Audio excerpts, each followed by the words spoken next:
Okay. So, hi everyone. Thanks so much for joining today. I know we have a number of people who've registered for our kickoff of our three-part series for the GI screening discussions, and super excited to have a number of experts in GI cancer screening, prevention, control, treatment, and then of course having a number of survivors and advocates joining. So super excited and thankful for our panelists today. Everyone, I'm Andy Dwyer with University of Colorado Cancer Center, the Colorado School of Public Health. I'm a part of the Associate Director with the Rady Center for Esophageal and Gastric Cancer, and also the Program Director for CCSP. So it's my privilege today and a chance of our CCSP team to get a chance to moderate with several colleagues, as well as some of the survivors and advocates who've been working with our programs and treated through our different resources here at the university to have a facilitated discussion again around cancer prevention control. But also, I think with most of our work being in colon and rectal cancer, starting to think more completely about GI screening at large. Just, I think this is an area that many of our cancer colleagues, as well as our screening participants in our CCSP program have really expressed interest. So to be responsive, I think, to the needs of the community and our clinical partners, excited to launch this series. So today we'll be talking about really the gastric cancer screening discussion. And then in the months to follow, I'll have Joe and Elsa share a little bit about the other two parts, but really the model will be the same in terms of having discussion about screening, opportunities for treatment, what is the lived experience, and then also following the same format for colorectal cancer screening in March, and then a series led in esophageal cancer. So thank you so much. Just giving a little bit more time for a few of our registrants to join in today. So with that, I'm going to actually go ahead and get us started. I'm going to do a quick introduce of our panelists, and then I will turn it over to Dr. Kim, who will be our first panelist today as one of our gastric experts at the Cancer Center here at University of Colorado. And so Dr. Kim will be talking. Sunny Kim is also a colleague with the Rady Center as an associate director.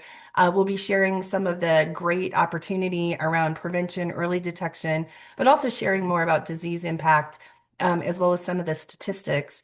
And then Jamie, who's part of the navigation team with university, will be sharing also about the navigation experience, the opportunity for navigating patients, and really thinking about what resources are available, and ultimately what do we know about the experience of patients who are navigated through screening treatment. So super delighted to have both experts on. And Ken Albert, who is also a gastric cancer survivor, who's going to be sharing his experience and sharing a little bit about what navigators, primary care community need to know based on the perspective of someone who's been diagnosed, experienced the work, but also sharing lived impact as a patient expert. And so excited to have really this panelist of people who have different experience, different expertise, but all of them something to share that's going to be tremendous for our entire navigator, primary care, and our extended community colleagues. So with that, let me just do a quick pause while Dr. Kim is pulling up her slides. Elsa, anything else? I think we have a bit of information about an evaluation of today's kickoff of our first session in the three-part series. But Elsa, anything else to share? Hi, everyone. Thanks so much for joining.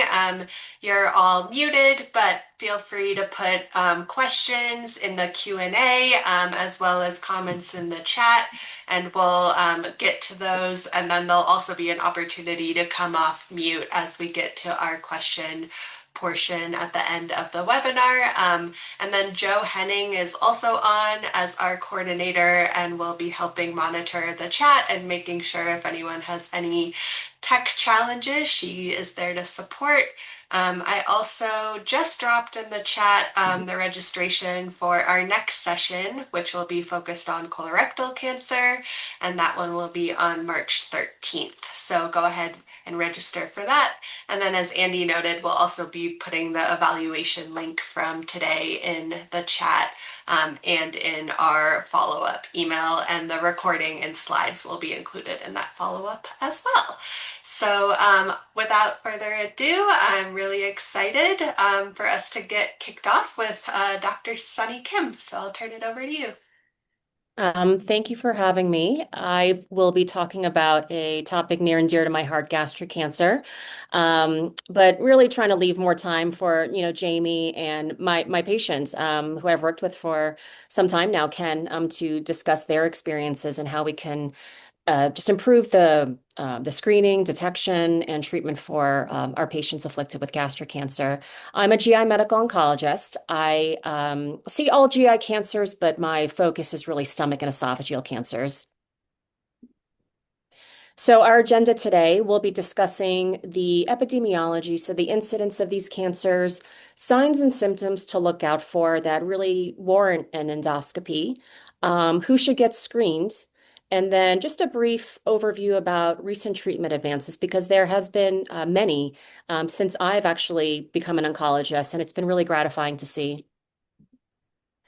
So in the US, gastric esophageal cancer is actually not as common. It is a worldwide global issue, but as you can see, stomach and esophageal cancer are 15 and 18. They don't even break the top 10. Having said that, though, the mortality from these diseases is very high, and we still have a long way to go in terms of effective treatment options. This is probably older data now, but I think it's important to note that um, uh, the earlier you find this cancer, the higher the 5-year survival rate. So, for patients who have localized disease, very early stage disease, the 5-year survival rate is 70%. But once you start hitting patients who have regional, meaning that it affects the lymph nodes nearby, or distant disease where it's already spread to other parts of the body, like stage 4 cancer, you can see that the 5-year survival rates do decrease quite a bit. Again, this is a little bit outdated data, but it's important to know how important it is to find these cancers early. When we look at the 5-year survival rate on the right for esophageal cancer, because we kind of lump those two cancers together, and I'll go into how we differentiate the two, we see similarly that the later you find these cancers, the poorer the survival. I want to mention this Wall Street Journal article that was published in 2024. And as many of you have heard, cancers are striking more young people. And unfortunately, many of these young onset cancers are being found in the gastrointestinal tract. Colorectal cancer, which you'll hear more about in the coming weeks, is probably the most notorious cancer that is afflicting our patients under the age of 50. But as you can see, other GI cancers like stomach cancer and pancreas cancer, we're seeing a higher incidence in our young population. And on the right, the red line shows that the GI cancers in our youngest patients, 15 to 39-year-olds, is rising at an alarming rate. So, what are the symptoms of gastric esophageal cancers that really demand an evaluation as soon as possible?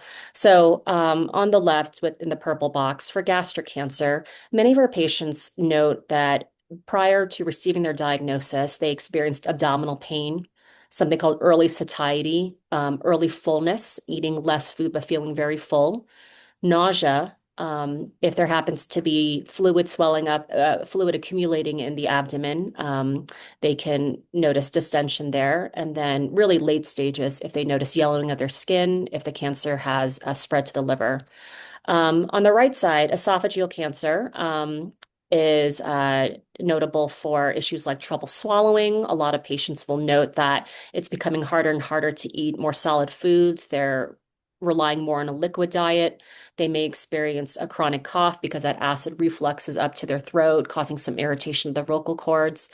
And then symptoms in common include heartburn, indigestion, vomiting with or without blood, weight loss without trying. If the tumor is bleeding, they may notice black stool or bloody stool. And then associated with this is fatigue and weakness.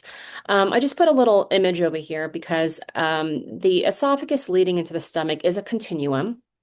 Um, Most of the cancers that we see in the stomach are actually in what we call the gastroesophageal junction. So when the esophagus kind of opens up into the stomach, that area, that junction, is where a vast majority of my patients in the US have their cancer. So, who should get screened? This is a hard question. With colorectal cancer, the screening guidelines are very clear. For stomach and esophageal cancers, it's a little bit less clear. I listed some of the organizations, the societies in the US that determine screening guidelines, the AGA, American College of Gastroenterology, the ASGE. And so I want to list the screening guidelines for gastric and esophageal cancer because they do overlap quite a bit. So for patients with true gastric cancer, so by this I mean patients who have patients at risk for developing gastric cancer, kind of more farther down into their stomach. This is a cancer in various ethnic populations. So, for patients who are first generation immigrants from regions with high incidence of gastric cancer, so this is East Asia, Central South America, parts of Africa, they should be considered for screening. And it really requires a conversation with a gastroenterologist or a primary care physician. It can also be considered for non-white racial or ethnic groups, those with a first degree relative with gastric cancer, and patients who are known to have some kind of hereditary syndrome where they may have polyps or growths in their gastrointestinal tract or other hereditary gastric syndromes. For esophageal cancer and gastroesophageal junction cancer, the screening criteria are a little bit different. So the majority of these patients are men, and for patients who have had 5 years of reflux symptoms or GERD symptoms, this is, that sensation of acid refluxing up the esophagus, chronic cough because that acid is irritating the vocal cords, and if they have any three of the following risk factors, should really see a gastroenterologist to be considered for screening. And these following risk factors include male sex, age over 50 years, white race, smoking history, obesity, a family history of a pre-cancerous condition called Barrett's esophagus, and that's from kind of that continuous acid irritation of the end portion of the esophagus, and then those with an esophageal cancer history and a first degree relative. And I want to mention that stomach and esophageal cancer, this is a heterogeneous disease, meaning that depending on where the cancer is, it comes with its own distinct risk factors. So for patients who have esophageal or gastroesophageal junction cancer, and the type of cancer that predominantly affects this area, something called adenocarcinoma, we are seeing a higher incidence trend in the US. And the risk factors are kind of our Western risk factors, obesity, reflux. For patients with gastric cancer that is farther along the stomach, primarily in third world countries, we're overall seeing a decrease in incidence. The risk factors of this include a bacteria called H. pylori, which is not common for patients who have lived in the US for several generations, but it is very common in other countries, like in East Asia, where a majority of patients actually are colonized by this bacteria, and it is a known carcinogen for gastric cancer. Also, other risk factors for this type of gastric cancer are salt-preserved foods. And then there is a subtype of gastric cancer that can be caused by hereditary syndromes like loss of a protein called CDH1. So, what are the modifiable risk factors? So, the strong evidence for certain types of gastric cancer is the presence of H. pylori infection. And so, if someone comes in with persistent stomach discomfort, history of reflux, and they come from one of these countries where gastric cancer is higher in incidence, it's prudent to test for this bacteria. This can be done by stool testing, an endoscopy, actually a breath test to see if there's presence of this bacteria. Smoking, as we know, is a carcinogen for many different types of cancer. Industrial chemical exposure, alcohol is a known carcinogen for several GI cancers, salt-preserved foods, and then, like I mentioned, obesity, and that's a risk factor for that gastroesophageal junction cancer. There's some evidence that eating grilled or barbecued meat fish can put you at risk. Processed meats, diets that are low or absent in fruit, and actually consumption of citrus fruits can decrease the risk of certain types of gastric cancer. So before we go into some of the data about how we treat this cancer, I just want to make note of how fast moving this field is. So I've listed some of the key treatment practice changing clinical trials from 2021 to now. So as you can see in 2021, we had five practice-changing phase 3 clinical trials. And this is remarkable in the field of gastrointestinal cancers. When we look at our patients who have pancreas cancer or colorectal cancer, this is not seen in those other cancers. But of course, we hope that that'll change in the future for some of these other cancers. And the trend has continued. Every year, we've had a practice-changing trial. And we actually do expect another approval in 2026 for one of our subset of gastric cancers, which is called HER2 positive or overexpressing gastric cancer. So there's a lot of interest in developing novel drugs for the treatment of cancers, whether it be found in the localized setting or in the advanced setting. I just want to go into some of the staging just to kind of clarify some terminology.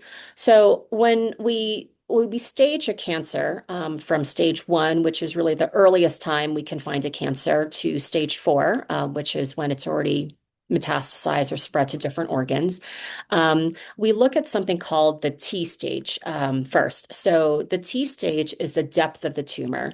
And when it hasn't really invaded much of the wall of the esophagus or the stomach, we can start thinking about, maybe just doing a localized treatment, say surgery, or even for some of our patients with very early stage, even considering removing the tumor with just endoscopy.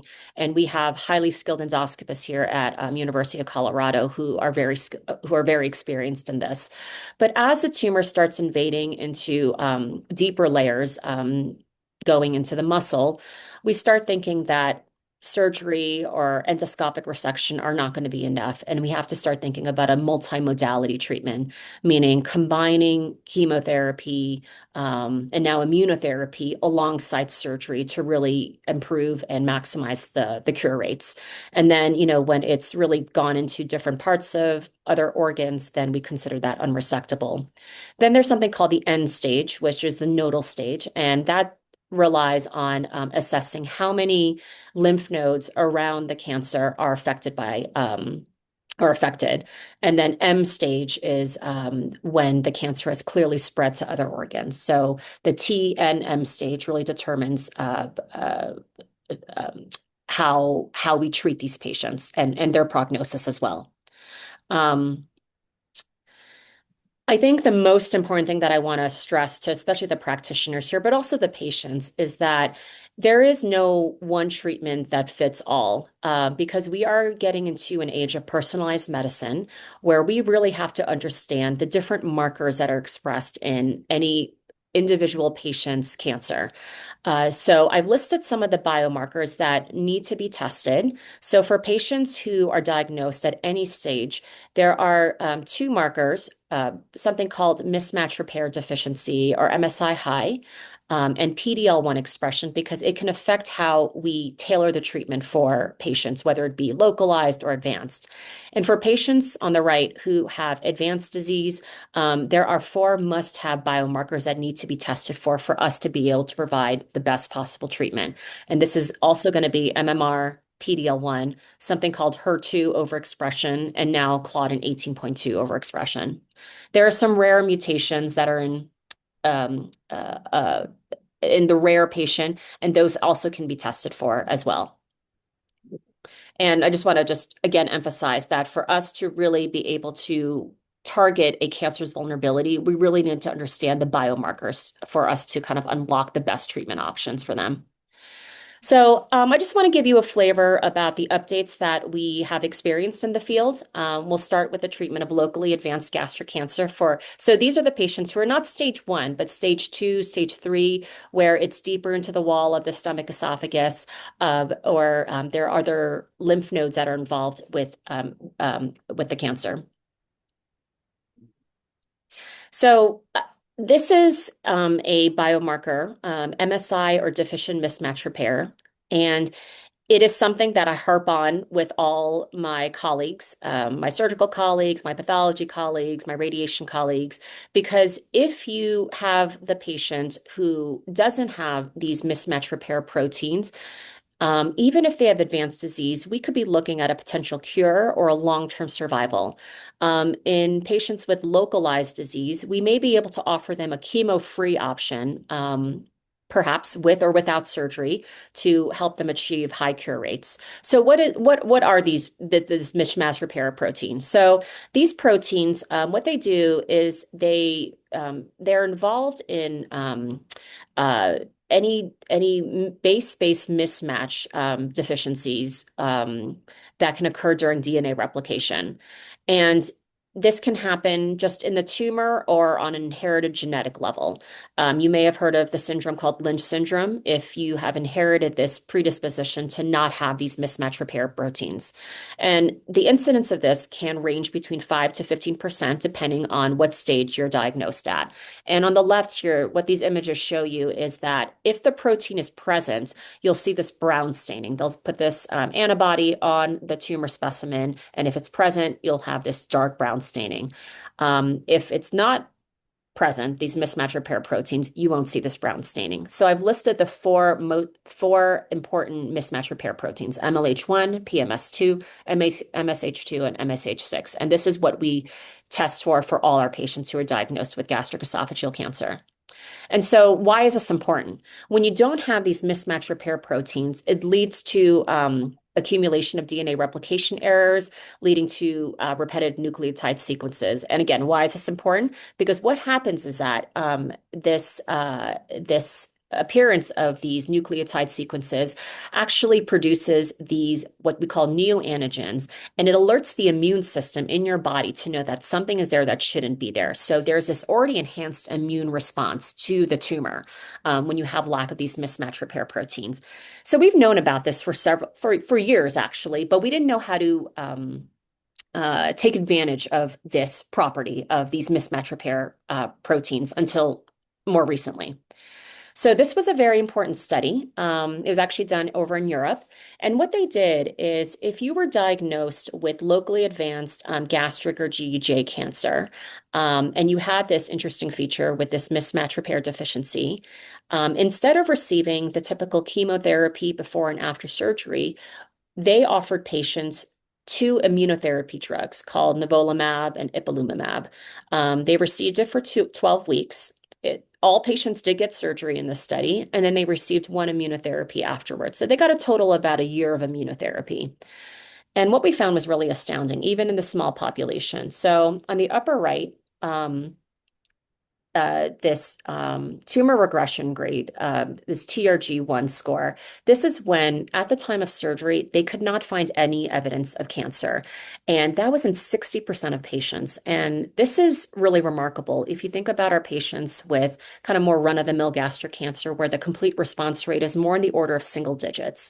And so this has been practice changing in our center, where if we find someone with locally advanced gastric cancer who has this mismatch repair deficiency, we do not put them through chemotherapy. They get immunotherapy alone, and we've actually been able to avoid surgery in, I would say, a good proportion of our patients. Another study that I want to highlight for the majority of patients who are diagnosed with locally advanced gastric cancer is the Matterhorn trial. This was presented at two major cancer conferences last year. So the Matterhorn trial was looking to see if patients benefited from the addition of immunotherapy drug called durvalumab. And the point of these drugs is to take the brakes off your own immune system so that the immune cells can go and find the cancer and exert a more powerful anti-tumor response. Patients were randomized, so they were randomized by a computer to get either this chemotherapy called FLOT plus immunotherapy, or they were randomized to get the prior standard of care, which was just chemotherapy. So they got chemotherapy for about 2 months, surgery, and then chemotherapy or immunotherapy afterwards. And what we found was that there was a survival benefit in the patients who received FLOT plus immunotherapy. So what we see here is something called the Kaplan-Meier curve, a survival curve. And at the 36-month mark, we can see that the higher proportion of patients in the group that received FLOT plus durvalumab, that's that green line, were still alive compared to patients who received chemotherapy alone. This has been practice changing as well. So I am offering nearly all my patients with chemoimmunotherapy. With alongside surgery. So going back to our biomarkers that we mentioned, another advancement that we saw actually earlier this year in January was targeting a group of gastric esophageal cancers that were HER2 overexpressed, as you can see on the right-hand side, that HER2 overexpression. Um, Sorry, before I go into that, I just want to just highlight again that, depending on what biomarker uh, the cancer has, you're led down a different algorithm. So that's why it's so important for us to know which biomarker you have. I want to highlight a really novel drug called zanidatamab. And what this is a what we call a bispecific antibody. So it's an antibody that targets two different parts of in this case, the HER2 receptor. So it targets domain 2 and 4 in HER2. And what this does, it cross-links those neighboring HER2 proteins, resulting in receptor clustering. And there's also a thought there's an immune response, immune-mediated cytotoxicity to allow for enhanced cancer killing. And this was a study that is likely going to be practice changing. It's called the Horizon GA01 study. These are patients with metastatic advanced HER2 positive gastroesophageal cancer. And they were grouped, randomized into three different arms. One arm was chemo plus a targeted drug called trastuzumab, which has been around for a while. Another group was chemotherapy plus their newer drug called zanidatamab. And the third group was chemotherapy, the zanidatamab, plus an immunotherapy called tislelizumab. And what we found here was these are, again, another survival curve. We found that the group that received the chemotherapy, this novel drug called zanidatamab, and the immunotherapy tislelizumab, their median overall survival was over 2 years. And I have to say that, in the setting of advanced cancer, to have survival be over 2 years is really a breakthrough. Of course, we still need to do better, but it is truly advancing the field. And it's because we've identified these biomarkers and really pinpointed more of a personalized, tailored approach for this subgroup of patients. So, in summary, unfortunately, gastric cancer is one of the GI cancers that is rising in incidence in younger patients. All the more reason for us to really understand and advance drug development, but also knowing what our screening guidelines are and the symptoms that should trigger an endoscopy to be able to identify these cancers at an earlier stage. And for patients who are diagnosed with locally advanced or advanced disease, the field is advancing very quickly. There's a lot of drug development here, and we're hoping it'll continue to advance in the coming years. Awesome. Sunny, I have to tell you, I think it's just so amazing, when you're talking about from 2021 till now, right? The progression.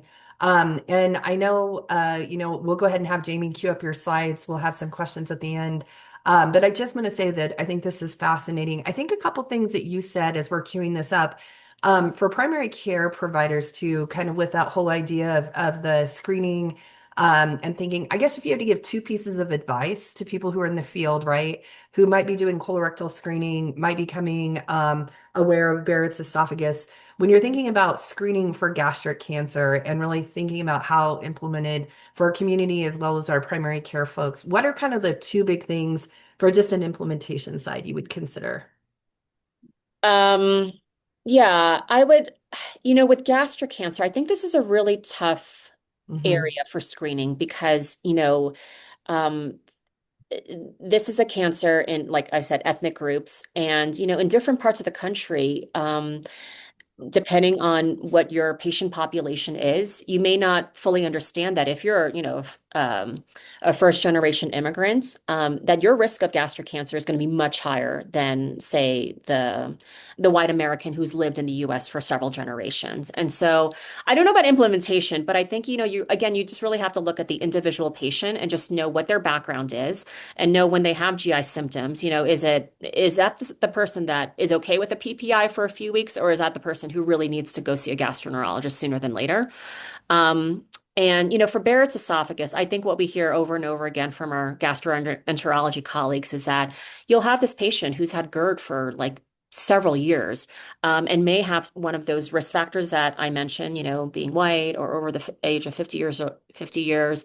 And those patients, they really need to go see a gastroenterologist again to get scoped as well. So I think it's complicated. I think that's why we've fallen a little bit behind in terms of screening implementation, because it's a little bit more complicated than I think, say, for colorectal cancer. I hope that answers your question, but And it does, and it yeah. leads me to something perfectly. I just want to say that I think that with the work Sunny's leading out, Kelly DeLay, Sasha Wania, many of our clinical folks through the Rady Center, I think, Sunny, these are the things we're really trying to get to the bottom of.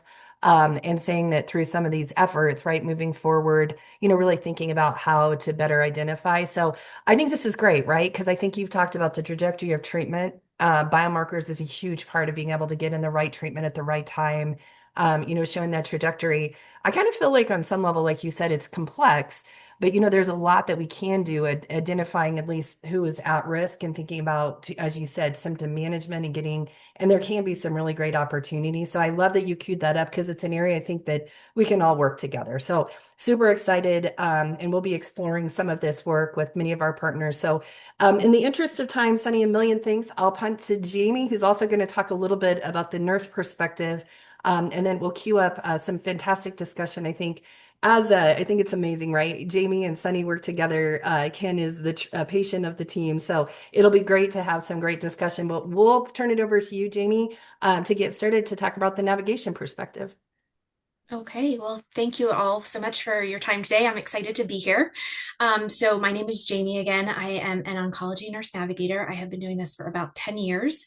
I currently work at UC Health in the Cancer Center, mainly with GI cancers. Previous to that, I worked at a mid-sized private practice with individuals with prostate cancer. So you can change the next slide.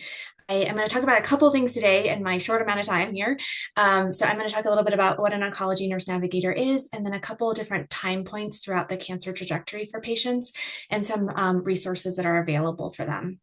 So first of all, an oncology nurse navigator, for those who don't know, we are oncology nurses that work with patients, families, and caregivers mainly around identifying barriers to care and then helping people overcome those barriers. Cancer care can be complex and life can also be complex. So when those come together, it's nice to have an extra support system. We work in all areas of the cancer trajectory, so from prevention to treatment to survivorship to end of life. I think about when I spend my days doing, it's a lot of liaisons between different specialties, different referral places. I do a lot of setting expectations and sort of education about next steps and who to call for things. I try and do a lot with barriers. I also try and be a little bit more proactive than reactive, so reaching out to patients before there's an issue. Oncology nurse navigators have been shown to be helpful for both patients, families, and the healthcare system. So improving adherence to treatments, reducing hospitalizations and ED visits, improving quality of life, and then decreasing the time between diagnosis and treatment. Just a little asterisk here. So just due to sort of general healthcare resource scarcity, not every patient will work with a nurse navigator during this time. So it's not something we can promise to everybody. Most places, I think, risk stratify sort of based on just different things. A lot of it's new diagnosis or multiple comorbidities, or maybe a certain treatment plan. A lot of multiple barriers is something that often I work with patients about. And then also if they don't have any support system, I think most of us find that we can be pretty helpful for patients. So next slide. So next I'm going to switch to kind of talk about a couple different points in the cancer trajectory where some resources and what the patients that I work with might be experiencing. So the first one is that abnormal findings to their diagnosis. So I think this is, patients get a scan, there's something concerning on the scan, or and there's a lot of unknowns at that point. There's a lot of like, what am I going to do next? A lot of people want to have kind of a plan in place that makes, feel like you're moving forward things. So one specific resource I'd like to highlight are these rapid diagnostic clinics. So these are specialized providers, nurses, nurse navigators, and staff that work to help expedite a cancer workup when there's a suspicion for cancer. So they help people get in very quickly. They have relationships with IR, GI, imaging to help also sort of expedite those appointments as well. And then they also know what is needed by the oncologist specialist at the first visit, so they can have all that worked up. So like, for example, not every patient needs a PET scan, and they would be able to know which patients do need the PET scan and help get that before that appointment with the oncologist. That way, at that first visit, sort of a treatment plan can be discussed. They also have relationships with the oncology offices, so a quick appointment can be hastened or can be obtained at the oncology office. Not to make this an ad for UC Health, but UC Health does have one of these clinics. They have been around about a year. I let them know I would be talking here today, and they were encouraged me to mention them. They're a self-described small, passionate, and mighty group. However, they all are small right now, so they are only working with patients who have a suspicion for solid tumor malignancies. And right now, they're only accepting internal referrals from within UC Health. However, they are interested and open to discussing referrals and maybe how to partner with people on a one-to-one basis outside of the UC Health system. Their email here is at the bottom of the slide, so that will be available. And they said they'd be like to hear from people if that's something people would find helpful. Next slide. So now talking a little bit more about so sort of a diagnosis has been made and how that referral to the specialist kind of works. I know I've worked a lot in access and transitions of care as a nurse navigator, and we really do try and get people in as quickly as we possibly can.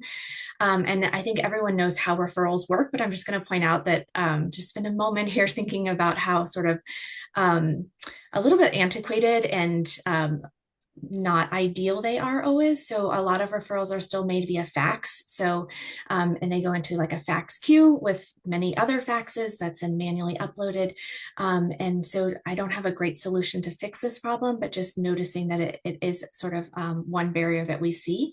And that can take a little while. Another way we get referrals within a large hospital system is through, the computer system, the EMR. There's lots of referrals. And if you're not familiar, it's hard to sometimes know if you've placed the right referral if it's the first time you're placing that. So there are some barriers here that I think oncology nurse navigators work to try and overcome. One piece of that is as well the information that we receive from a referral. So those records are very important. I can't really do much with a referral without a pathology and imaging and sort of a reason for having been seen.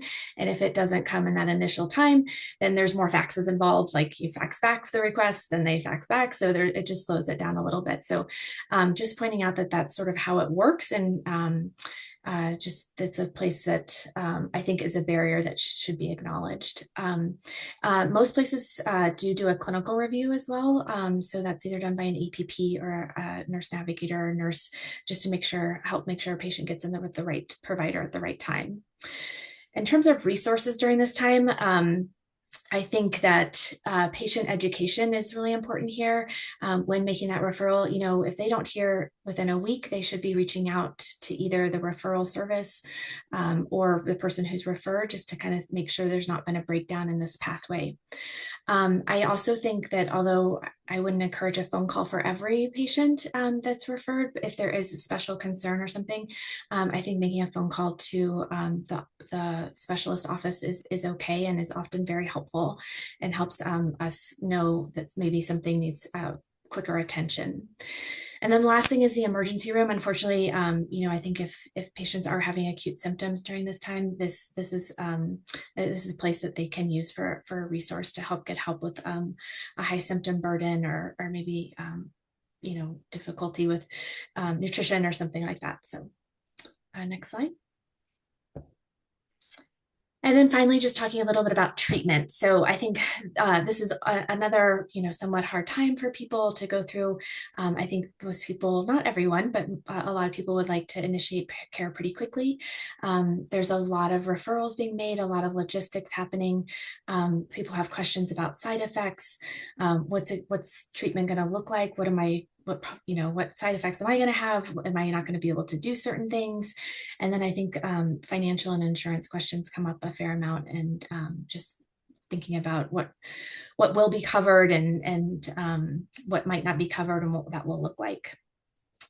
Some resources that are available during this time. I think the providers obviously are the mainstay of what's going on here. I think oncology nurses do so much of the work around scheduling and getting people set up and education. Oncology nurse navigators spend a lot of time at this point setting expectations, being a liaison, helping with the overload of information. So I just talked to somebody the other day, and she had seen a provider here, all the referrals went in, and she got like 5 phone calls from 5 different departments within a morning. And it was just very overwhelming to kind of tease out who was doing what. So I think oncology nurse navigators, we spend a lot of time doing that. And then a lot of us also provide a direct point of contact for patients. Another resource that some places have is like an urgent care for triage questions, just for oncology patients, to help keep people out of the emergency room, and help them sort of get care with people who are sort of very familiar with what side effects might be. And then there's a plethora of resources available for individuals going through cancer treatment. And so I think just knowing those are available is very helpful. So I'll just name a few of them. So social work to help with grants for financial concerns. They can help with transportation, nutritionists to optimize people's intake, oncology counselors, support groups. Pharmacy can work with people about side effects and what to expect. Palliative care, home health, occupational health, including how to talk to your workplace about treatments and side effects and what to expect. So I think just knowing there's a lot out there to help people and support is good to know. So, and then next slide. So just in conclusion, I think cancer care is complex. I think a cancer diagnosis can be not for everybody, but for many people, anxiety producing and overwhelming, which I think we sort of all understand. And oncology nurse navigation is one resource of many, and we appreciate referrals, input, and partnership during this time. So thank you. Awesome, Jamie. And I'll have you maybe put the information that if folks are interested in referrals or questions, maybe how that could look in terms of getting in touch. Just out of curiosity, I know that we have a number of navigators who are in primary care settings, community settings, who oftentimes are trying to reach out for patients who have, symptoms or resources or need these sort of linkages. Like in terms of taking that first step, Jamie, is it making a connection with you for these resources? Is it if they're, just really interested, if someone who's been newly diagnosed or even has, areas around looking for resources, like what would be that first step and piece of advice you would give? That's a good question. So I think reaching out to their oncology provider as the first step. I think both places where I've been a nurse navigator, we're well aware of the resources that exist and are pretty well versed in helping people get set up with them. So I think encouraging folks to reach out to their oncology providers. Okay, great. And if they have that sort of the opportunity for referrals and connecting with UCC, like you in your conclusion side, we could maybe share a little bit of information what that would look like. So, Sure. yeah, okay, awesome. Well, thank you so much. So Ken, you are up. And so Okay. love to hear a little bit, Ken, about your background, your experience And then, Ken, I think we can ask some targeted questions, but from what's been presented today, and I think what you'd like the medical and healthcare community to know, that's kind of really the name of the game. But, sir, I'll turn it over to you to share a little bit about who you are. Okay, I'm Ken Albert. I guess the easiest way for me to do this is to start at the very beginning, describe the events that took place that led to where I am now. This probably started fall of 2023. I was experiencing bloating, a constant fullness, even if I hadn't eaten. When I would eat a full meal, super bloated, experienced nausea. You know, Sometimes I wouldn't actually vomit, but I felt like I needed to. And it's like, what's going on? I eat this stuff all the time. Something's not right. That probably experienced that for 4 to 6 months. And then that elevated into extreme abdominal pain, like gut wrenching, W over, I got to go to the ER. So initially, I went to my primary care physician. We scheduled a CT scan, hadn't found anything. Pain and bloating, all that kind of eased up for several weeks. Then it returned, pretty much same scenario, same symptoms, which led me to a trip to the ER where they did a CT scan as well. Didn't find anything. So that led to a referral to a gastroenterologist where he did an endoscopy, to look at my stomach. And through that process, saw an anomaly, a mass or something, initially thinking it was an ulcer. I'm like, cool, ulcer's heal. Then a couple days later, after that, got a call from the doc saying it's not just an ulcer. Described it as cancer without much explanation. So I asked questions, okay, what is it exactly? He told me that I had signet ring cell carcinoma. Okay, I have no idea what that is. Cancer is a scary word that I heard. So at that point, I didn't freak out. It was upsetting. But one side of my brain's saying freak out, the other side saying action, get some answers.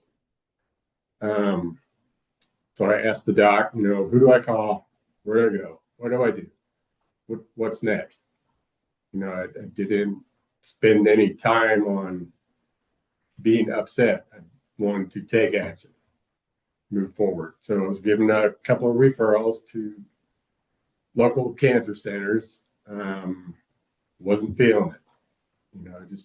I was aware of these places, didn't know much about them. And, cancer is a scary word. It doesn't happen to me. That happens to that guy. That happens to somebody else, not me. But I knew I had to be proactive and just take that first step. Every journey begins with one step. So I asked the doctor if he could give me a referral to UC Health because I've had experiences there that were very good. I just felt comfortable with that. So I called UC Health, told them my situation. I don't have a referral. They're like, we're not waiting on it. Give me this information, that information. We're not waiting on that. Let's go. Looking back, all the departments, everyone involved made this seamless. After listening to Jamie, it could have been so much more difficult, but they didn't hesitate to help me. They started planning, making appointments. From the moment I spoke with them, And the first time I entered the building, it was a weight off my shoulders. I just knew this is the place. Put all my faith and trust in the team and in myself. You know, as far as being a cancer patient, I think that's kind of where it starts, is have faith in yourself. You can do this, you know, find the strength. You really only have two choices. You can feel sorry for yourself or you can fight. The minute you think, why does this happen to me, for me, you're already making it more difficult. You have to choose to fight and take those steps, move forward.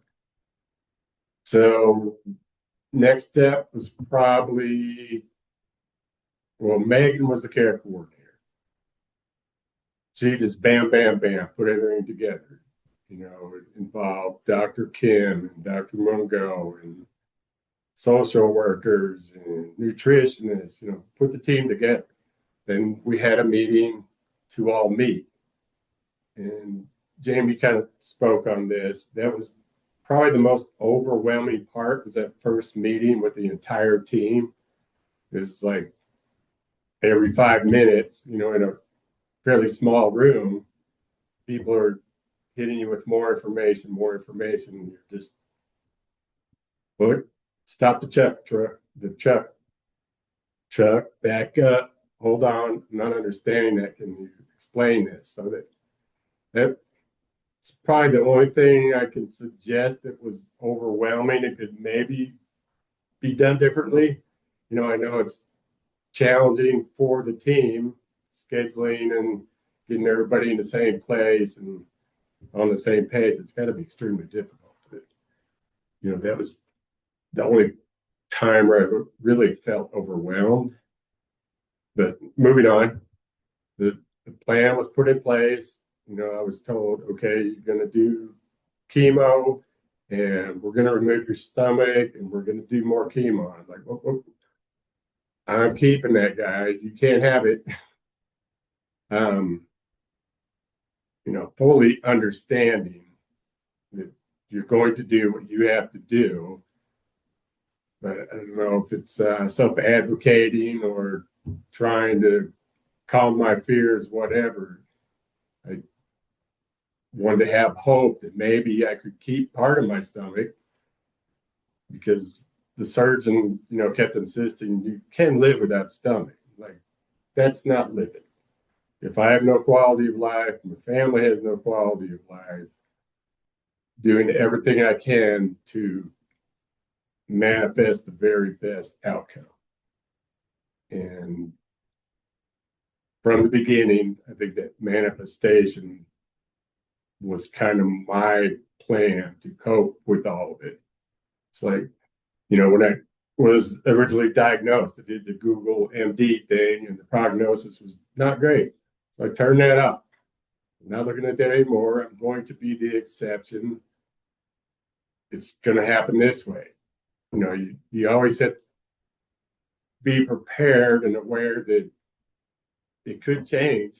You know, your life is definitely going to change through this whole process. But the news you're expecting to hear may not happen the way you would like it to. So don't allow yourself to be devastated when it takes a left turn and it's not following your plan. But I think that was my coping mechanism, was to manifest the very best outcome.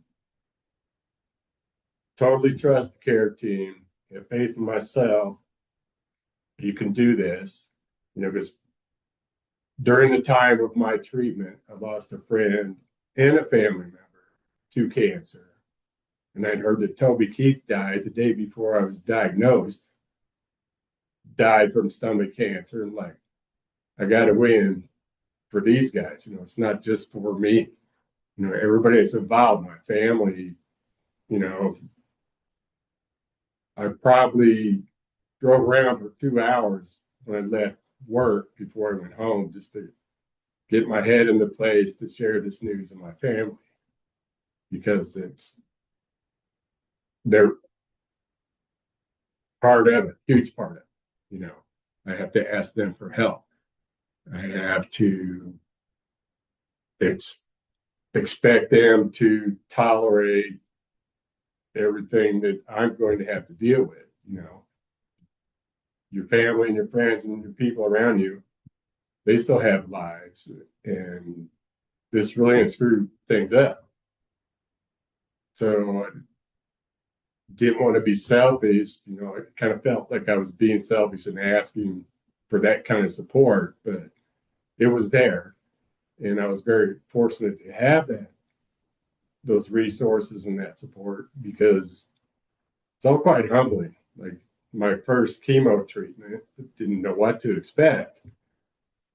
But you look around, I walked in there standing up, and you see people that just look beat down and tired, and they want to give up. It's like this fight is for all of us, the care team. Every little victory that I achieve, it's a victory for everyone, because just listening to your presentations, there's so much involved in the treatment and the care that as a patient you're not aware of. Maybe you don't care at the time. You just want to get through it. So the level of gratitude and appreciation that I have for all of that continues to grow, actually. As I educate myself and learn more about all of it, I realize what a blessing and how fortunate I am to have everything happen the way that it did. But I don't think it's ever over. Dr. Kim or none of the caregivers have ever said you're cancer free, or it's in remission, or you're done. It's like, you're looking good today, keep it up. And that's part of the manifestation, is that's where I'm headed. It's going to be good. It's going to be fine. When I had my port installed, I had no problem with it, understood it was necessary. This is to help with the whole thing. But after I finished the chemo treatment, I wanted that guy out of there. It's like, it's a negative thing. It's by keeping that, you're thinking it's coming back. I'm like, no, that's not my plan. It's not coming back. Done. Get that guy out of there. So that was a huge step for me. After we reached the point where we were comfortable with not doing any more treatment, didn't need that, kick him out. And I know I'm a pretty simple guy, so I simplify descriptions. And I create unique analogies to help me understand and deal with things. One of my analogies for this whole process was, it's like being a race car driver.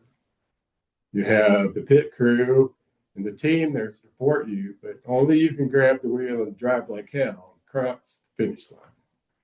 And every lap you make, every step you take, it's a victory for all involved. It's not just me, because Dr. Kim, the surgeon, the nurses, everyone, they're human. They got their own things going on. They had to drop off their sick kid at preschool, and that's on their mind the whole time they're taking care of you.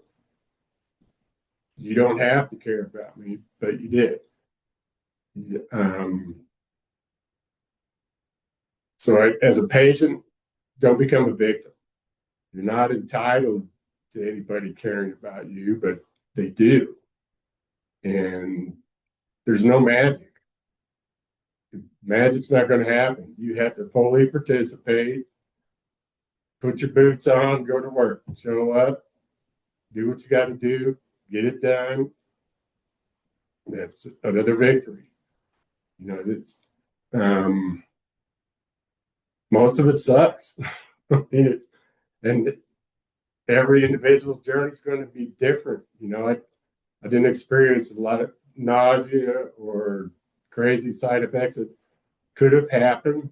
Some of it did happen, but I accepted it as, this is part of it. I can handle it.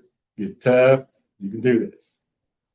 So I don't know what much more I can say other to encourage patients. Have faith in yourself, have faith in the team, trust them. They know what they're doing. They've done this. They don't have to care about you, but they do. So let them. And as far as your at home, your family and your resources and your friends, people that you never give, you wouldn't think they would give you a second thought. They're there. They're bringing you meals. They're taking your kid to school, whatever. It helps them if you allow them to help you. I don't know what it is, don't know how to explain it, but accept the help. Just relinquish yourself to the whole event and let people help you. They will. I think that's all I got to say because my mind is That was spinning back to where I started. I decided I'm going to nickname you F1 Kitten. I love that idea of the pit crew and you being the number one racer. But I just want to say, Ken, I think it's amazing, and it's so amazing that the care team who you work with and that you reached out. But I heard a couple things. Advocating for yourself is something patients, care teams have to think about. I definitely heard from you about it can be overwhelming. So all of us in the field probably need to take a step back. I heard thankfulness, really thinking, understanding that we're all human in the experience and the giving component. But I would also say that I heard, you were very proactive and some great advice for patients, caregivers, and all of us who really are human through this very experience. So, and I want to say thank you. I know, for the time we have today. But Ken, yeah, thank you for sharing your journey. I mean, this is amazing, but I love what you're talking about too, is that you were an active participant in this. When there was the discussion about removing your stomach, what was that for you and what were your goals? And I just really am thinking that, as we do more of this work in primary care and treatment, we all have to really think about these opportunities that we're all part of this journey together. So I'll give, Jamie and Sunny the last words as, part of the team who's all worked together to think about this. We'll continue these series of resources, the work that we've shared today, tips, tricks, some of the highlights to share. The recording will be shared for many who registered who couldn't attend today. But Ken, a million thanks. I'll start with Jamie. You're on my screen. I'll give you a final word, Sunny a final word, and Ken a final word. So Jamie, you're up. Um, I think just thanks so much for inviting me today. And, I think one thing I try and remember every day is this may be like the 100th person I've helped get in to see an oncologist, but this is their first time seeing an oncologist, and trying to just remember that each person is unique, each journey is unique, and I need to be fresh for everybody that I meet and interact with. So I love thank you that. again. Sunny? Something that Ken alluded to was Megan Marsh, who heads our esophagogastric multidisciplinary conference. These are patients who have more localized disease, but it is a resource. But I totally hear from Ken that sometimes when you have the surgeon, the medical oncologist, everyone just coming into the room, it can be a lot. So we also have to be mindful about how we present information as well. But it is a good resource, so patients can just kind of be a one-stop shop. Yeah, that was important for me to hear too. Yeah, I love that. And Ken, we'll give you the final word. I will say Elsa will probably have just a few things for the evaluation that have been put in. A reminder to register for the colorectal, and then April will be esophageal.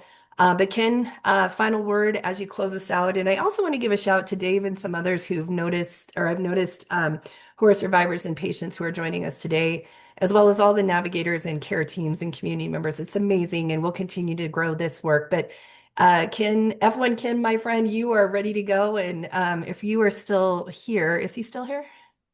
I wonder if his Zoom cut out. No, I don't see him anymore. Okay. Well, thank you everyone today if we can get him back in. But Sunny and Jamie, a million thanks. And I also want to say thanks to Joe, Jessica, Maddie, and Elsa, who've done an amazing job of helping support this series and the great work.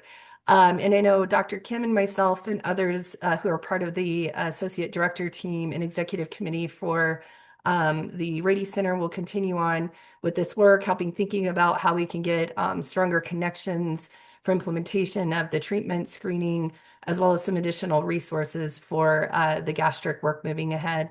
So with that, everyone, have a great day. Thank you so much for your time.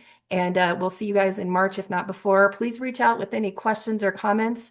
And thanks again, everyone. Have a great afternoon.